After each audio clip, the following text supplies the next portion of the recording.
Les responsables de l'organisation Religion pour la paix étaient au Parlement ce mardi afin de récupérer les 8 passeports du président de la République auprès des membres de la commission sénatoriale d'enquête sur la nationalité. Ces religieux ont indiqué avoir déjà entrepris les démarches auprès du président Martelly pour obtenir de lui la copie de sa carte de résidence américaine que sollicitent les sénateurs. Nous sommes des simples serviteurs au service de la nation. Côté une situation qui est bloquée, nous avons aidé pour le débloquer, pour le pays nous capable de continuer à marcher. Donc nous sans état d'âme dans ça qu'a fait. Nous pas habilités pour nous juger. Donc c'est le monde qui est intéressé à la question ça, qui est capable de juger les et avocats des deux parties, etc.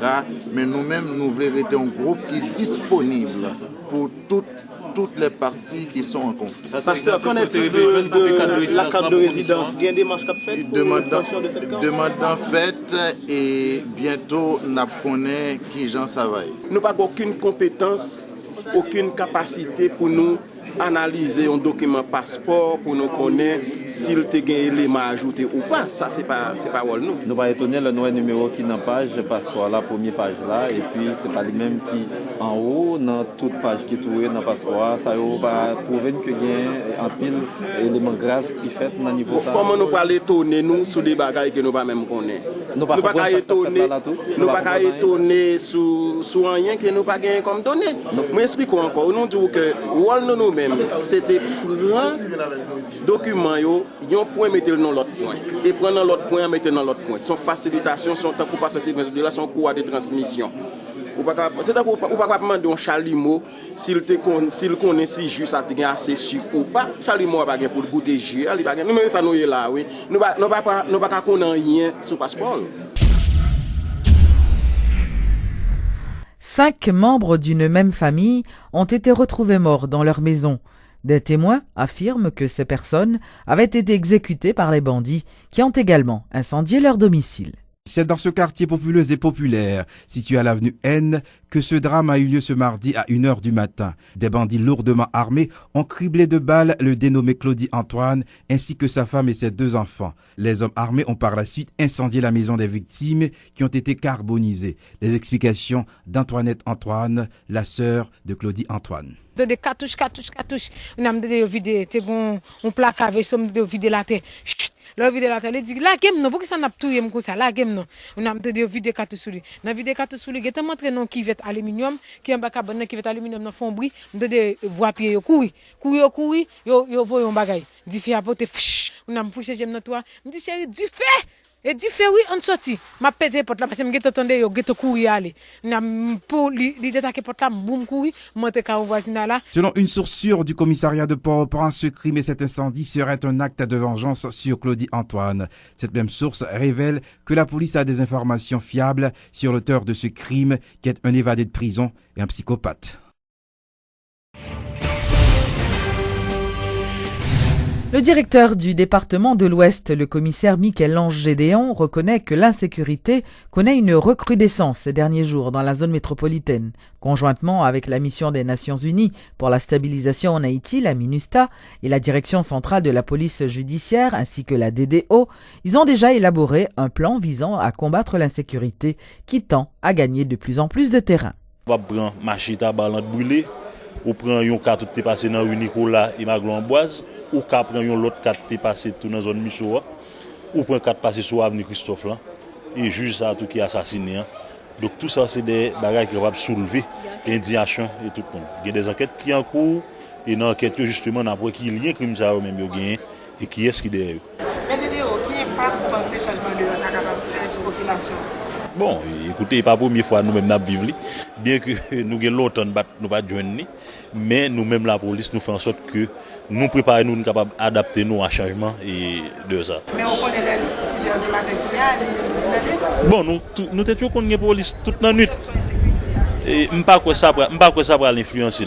Et d'autant plus que dans le niveau pas nous avons des dispositions pour nous capables de fonctionner, gens pour nous fonctionner. Le ministère de l'Éducation nationale et de la formation professionnelle a présenté à la presse ce mardi 13 mars l'état d'avancement du programme de scolarisation universelle gratuite et obligatoire.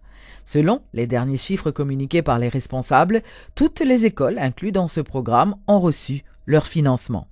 Les départements de l'Ouest et de l'Artibonite ont connu des retards, mais le coordonnateur rassure les directeurs d'école car les chèques sont en cours d'acheminement. Elisel Paul réaffirme la volonté du ministère de scolariser tous les enfants tout en annonçant le processus d'identification pour la rentrée scolaire de septembre prochain. Seul point qui était antigen difficile pour nous, c'était payer enseignants. Mais très rapidement, au nombre de 4294 enseignants, aujourd'hui, nous avons traité 3625 enseignants qui déjà ont des contrats et gagné en pile là-dedans qui déjà joué un chèque en premier versement que nous baillons. Donc aujourd'hui, c'est pour nous dire que tant que déjà ce deal, c'est pas une question de foi, mais c'est une question de statistique. Donc nous avons un site web ministère à côté, nous publions toute liste l'école ça yo. Et pour tous 10 départements, alors on a rappelé que 2 départements qui ont été en retard, c'était l'Ouest et l'Artibonite. Et Dieu merci, avec toute dynamique que BNCD met en place, je dis à nous arriver couvrir 2 départements, donc nous à point. Donc totalité virement pour première tranche en subvention à l'IFET, sauf que capable de gagner de cas spéciaux, des problèmes qui gagnent dans l'école, au moment de saisie, capable de gagner des problèmes dans l'école. Nous croyons que c'est ça qu'on a traité actuellement, mais nous, totalement terminé avec un virement en première tranche là. Et en même temps, nous commençons avec planification deuxième tranche là. Donc, toute programmation qui est en fait pour nous capables de faire deuxième tranche vers les écoles non publiques. La Fondation haïtienne de diabète et de maladies cardiovasculaires, FADIMAC, a célébré ce mardi son 25e anniversaire.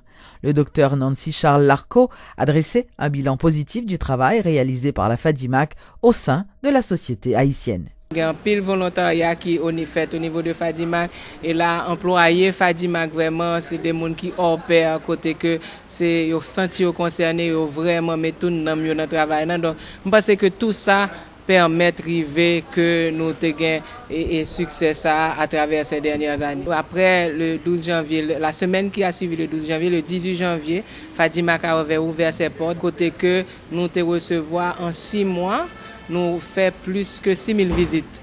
Pour les patients qui sont venus, nous avons des médicaments gratuitement, mais nous ne pouvons pas continuer comme ça. Donc c'est ainsi que nous on a dû reprendre avec nos activités régulières. Maintenant, et grâce au travail que nous faisons après le tremblement de terre là, et la Fédération internationale de diabète évalue le travail que nous faisons. Et en décembre 2011, à Dubaï, dans les pays arabes, FADIMAC a reçu un prix et il était choisi parmi 200 associations de diabète pour signifier que le travail que nous avons fait dans des conditions difficiles que nous avons fait, que nous avons arrivé et des populations pays. Donc là, vraiment, c'est pas dire son couronnement, mais son avancement lié pour montrer que et au niveau national et au niveau international, la FADIMAC est appréciée. Donc ça donne le goût de continuer et d'aller de l'avant. La Caisse populaire de Sainte-Anne, CPSA, a organisé le week-end écoulé sa 60e assemblée générale. L'objectif de cette assemblée est d'informer le public en général et les membres de la Caisse en particulier sur le bilan des activités. Les responsables de cette caisse ont également présenté leur rapport sur le plan socio-économique. Par rapport à bilan, la caisse a relativement fait un gros travail dans la société parce que actifs nous ont augmenté de près de plus de 25% par rapport à l'année dernière et nous gagnons épargnement bioto qui continue à augmenter. Ça veut dire qu'il y a toujours confiance en Caisse populaire Sainte-Anne. C'est vrai que Caisse populaire Sainte-Anne paraît, mais fait publicité, il toujours dit que équivalentement arrive sûrement, il n'est pas trop pressé parce que les dirigeants sont anciens tout comme nous connaissons. Mais Caisse Sainte-Anne toujours là et membres toujours continuent à faire nous confiance. Année ça, nous réalisons un excédent que nous qui 1 700 000 gouttes, près de 2 millions de gouttes. Année dernière, à cause de séisme et de toutes conséquences, nous avons réalisé une perte qui était de plus de 3 millions de gouttes. Mais nous avons remonté la pente jusqu'à ce que nous réalisions un excédent pour l'année qui permet de nous un bon taux de capitalisation de 16%. C'est très appréciable pour la Caisse, pour n'importe quelle institution financière et pour la Caisse populaire Sainte-Anne qui veut toujours aller doucement.